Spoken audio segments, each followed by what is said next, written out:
पुण्यश्लोक अहिल्यादेवी होळकर, महाराणी ताराराणी, माता रमाई, आद्य क्रांतीवीर उमाजी नाईक या सर्व महामानवांना मी विनम्र अभिवादन करते।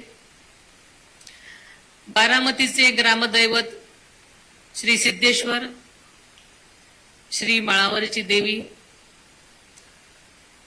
आमच्या कन्हेरीचा मारुतीराया, मोरगावचा श्री मयुरेश्वर, श्री सोमेश्वर, हरतपीर चांद शाहवाली या दैवतांच्या चरणी नतमस्तक होते। नवमहाराष्ट्राचे शिल्पकार स्वर्गीय यशवंतराव चव्हाण साहेबांच्या कार्याचे स्मरण करते आणि आपल्या सर्वांचे नेते आदरणीय अजितदादांच्या पवित्र स्मृतीस वंदन करते। आजच्या या पोटनिवडणुकीसाठी माझ्या उमेदवारीसाठी अर्ज भरण्याच्या साठी आवर्जून उपस्थित असलेले आपल्या राज्याचे कणखर उपमुख्यमंत्री माननीय एकनाथरावजी शिंदे साहेब, महसूल मंत्री नामदार श्री चंद्रशेखर बावनकुळे साहेब, राष्ट्रवादी काँग्रेस पक्षाचे कार्याध्यक्ष माननीय श्री प्रफुल्लभाई पटेल साहेब, राष्ट्रवादी काँग्रेस पक्षाचे प्रदेशाध्यक्ष श्री सुनील तटकरे साहेब, मंत्रिमंडळामधील आमचे ज्येष्ठ सहकारी नामदार श्री छगनरावजी भुजबळ साहेब, माजी गृहमंत्री माननीय श्री दिलीपराव वळसे पाटील साहेब, नामदार हसन मुश्रीफ साहेब, श्री नरहरी जोळे साहेब, दत्तमामा भरणे, श्री बाबासाहेब पाटील, आदित्यताई तटकरे, आमचे विधानसभेचे उपाध्यक्ष नामदार श्री अण्णा बनसोडे, नामदार श्री इंद्रनील नाईक, श्री माणिकराव कोकाटे, अनिल भाईदास पाटील, श्री संजयजी बनसोडे, श्री राहुलजी कुल, पुणे जिल्हा परिषदेचे अध्यक्ष श्री विरधर जगदाळे, तसेच श्री राजेशदादा पांडे, शेखर वडणे, आमचे मकरंदाबा पाटील, तसेच या ठिकाणी समक्ष उपस्थित राहून माझ्या उमेदवारीसाठी जाहीर पाठिंबा दिलेले संभाजी ब्रिगेडचे प्रदेशाध्यक्ष श्री विजय घोगरे व त्यांचे सर्व सहकारी, यशवंत सेनेचे प्रदेशाध्यक्ष श्री माणिकराव दांगडे पाटील व त्यांचे सर्व सहकारी, रिपब्लिकन पक्षसेनेचे प्रमुख श्री आनंदराव राज आंबेडकर व त्यांचे सर्व सहकारी, जय मल्हार क्रांती संघटनेचे अध्यक्ष श्री दौलतनाना शितळे व त्यांचे सर्व सहकारी, महाराष्ट्र रिपब्लिकन पक्षाचे प्रदेशाध्यक्ष श्री संजय भैया सोनवणे व त्यांचे सर्व सहकारी, तसेच मला प्रत्यक्ष अप्रत्यक्ष पाठिंबा देणारे विविध पक्ष व संघटनेचे सर्वच पदाधिकारी प्रतिनिधी आणि या ठिकाणी मला पाठबळ देण्यासाठी आवर्जून उपस्थित असलेले सर्व सन्माननीय आजी माजी खासदार, सर्व आजी माजी आमदार, सर्व मित्र पक्षांचे नेते पदाधिकारी, विविध जिल्हा परिषदांचे अध्यक्ष उपाध्यक्ष व सदस्य, पंचायत समित्यांचे सर्व पदाधिकारी, विविध शहरांमधून आलेले सर्व सन्माननीय महापौर, उपमहापौर, नगराध्यक्ष व नगरसेवक, तसेच सर्व सहकारी संस्थांचे पदाधिकारी, राष्ट्रवादी काँग्रेस पक्षांचे देशातून राज्यातून आलेले सर्व पदाधिकारी व सर्व कार्यकर्ते, महाराष्ट्राच्या कानाकोपऱ्यातून आलेले व आदरणीय दादांवर प्रेम करणारे तमाम दादाप्रेमी, बारामती तालुक्यातील सर्व संस्थांचे प्रतिनिधी, लोकप्रतिनिधी, सर्व सन्माननीय पत्रकार, प्रसार माध्यमांचे प्रतिनिधी आणि आदरणीय दादांसाठी व माझ्यासाठी आपल्या कुटुंबाप्रमाणे असणारे सर्व प्रिय बारामतीकर बंधू भगिनींनो,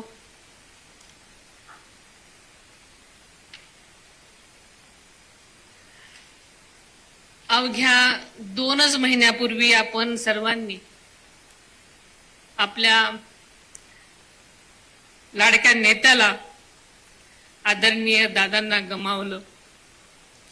आज त्या पार्श्वभूमीवर बारामतीची ही विधानसभा मतदारसंघाच्या पोटनिवडणुकीची उमेदवारी आज अर्ज दाखल करत आहे.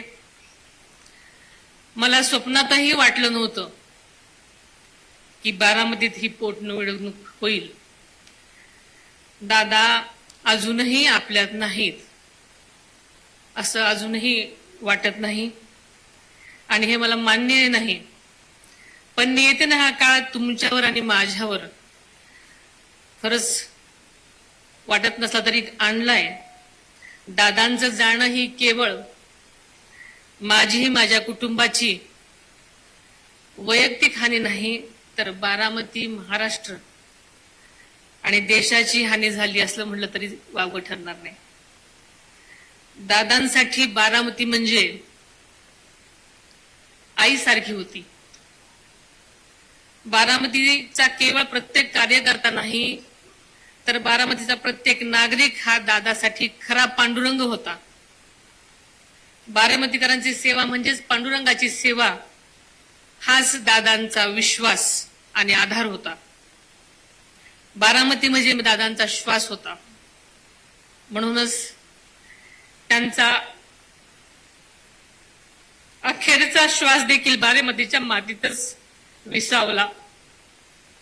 बारामतीतल्या प्रत्येक झाडात, फुलात, पानात, रस्त्यात, शाळेत, नदीच्या इमारतीत दादांचा स्पर्श आहे. त्या निर्जीव इमारती, ती न बोलणारी पानं आणि फुलं सुद्धा आज दादांच्या आठवणीने रडत आहेत. बारामतीकरांच्या विकासासाठी, आदरणीय दादांचं स्वप्न पूर्ण करण्यासाठी मी माझं दुःख सुद्धा तळघरात कोंडलं आणि अत्यंत धीरानं आपल्या सगळ्यांसाठी बाहेर पडले. मात्र मला हा धीर तुम्हा बारामतीकडे बघूनच आला आहे. तुमचं प्रेम, तुमचा पाठिंबा, तुमची साथ हीच माझी शक्ती आहे, हे पहिल्यांदा मी नम्रपणे कबूल करते. गेल्या 35-36 वर्षामध्ये तुम्ही सगळ्यांनी आदरणीय अजितदादांना प्रचंड मताधिक्याने निवडून दिलेला आहे. दादांच्या तळमळीने प्रत्येक बारामतीकर आपणच उमेदवार आहोत या भावनेने दादांची निवडणूक नेहमीच हातात घेत असत. आणि म्हणूनच दादांनी वेळोवेळी प्रत्येक वेळी स्वतःच्याच मताधिक्याचे विक्रम मोडीत काढलेले आपण सगळ्यांनी पाहिलेले आहेत. तुमच्या मताचा बोजा माझ्यावर आहे म्हणून मी 24 तास काम करतो असं दादा नेहमीच म्हणायचे. आदरणीय दादांच्या माघारी ही पहिलीच निवडणूक आहे. त्यामुळे ही केवळ निवडणूक नाही, तर आदरणीय दादांना श्रद्धांजली अर्पण करण्याची प्रत्येक बारामतीकराला खरं संधी आहे. आदरणीय पवार साहेबांनी या बारामतीला विकासाचा दृष्टिकोन दिला.